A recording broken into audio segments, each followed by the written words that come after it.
आदमापूर इथल्या संत बाळूमामा देवालयाची बदनामी करणाऱ्यांविरोधात कायदेशीर कारवाई करण्याचा निर्णय सर्वानुमते घेण्यात आलाय।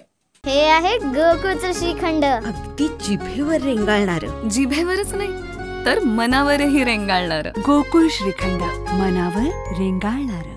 महाराष्ट्र, कर्नाटक आणि गोवा राज्यातल्या लाखो भाविकांचं श्रद्धास्थान असलेल्या आदमापूर इथल्या संत बाळूमामा देवालयाची नाहक बदनामी करणाऱ्यांविरोधात फौजदारी गुन्हे दाखल करणार असल्याची कठोर भूमिका घेतली असल्याचं देवालय कार्याध्यक्ष लक्ष्मण बाबूराव होडगे आणि विश्वस्तांनी घेतलाय।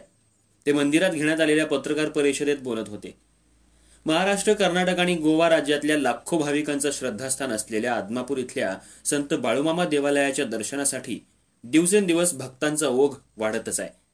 येणाऱ्या भक्तांना मंदिर प्रशासनाकडून मूलभूत सुविधा दिल्या जात आहेत। याबरोबरच त्यांना राहण्याची सोयही केली जाते।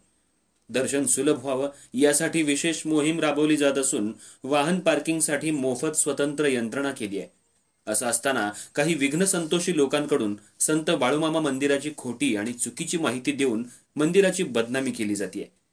पुढील काळात चुकीचे आरोप केले तर त्यांच्यावर फौजदारी गुन्हे दाखल करणार असल्याचं आजच्या बैठकीत सर्वानुमते ठरवण्यात आले। महाराष्ट्र, कर्नाटक आणि गोवा राज्यातील लाखो भाविकांचे श्रद्धास्थान असलेल्या आदमापूर येथील संत बाळूमामा मंदिरात मोठ्या संख्येने भक्तगण येत आहेत। येणाऱ्या भाविकांना मूलभूत सुविधा देण्याबरोबर त्यांना सुलभ दर्शन व्हावे यांच्यात राहण्याची सोय केली जाते। मात्र गेल्या काही महिन्यात संत बाळूमामा देवालयाची नाहक बदनामी केली जात आहे। याबाबत मंदिर प्रशासनाने कठोर भूमिका घेतली आहे। खोटे आणि चुकीचे आरोप करणाऱ्यावर कायदेशीर कारवाई करण्याचा निर्णय सर्वांच्या मते घेतलेला आहे। तसंच नवरात्रोत्सवाच्या निमित्तानं 13 ते 16 सप्टेंबर अखेर मंदिराची स्वच्छता आणि परिसराची स्वच्छता करण्याचं काम सुरू आहे। या काळात मंदिर दर्शनासाठी बंद केलंय याची भाविकांनी नोंद घ्यावी असं आवाहन ट्रस्टच्या वतीनं करण्यात आलंय।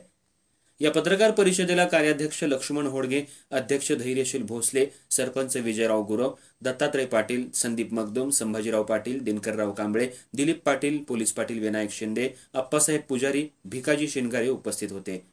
न्यूज शाहीसाठी मुरगुड प्रतिनिधी सर्जेराव भाट।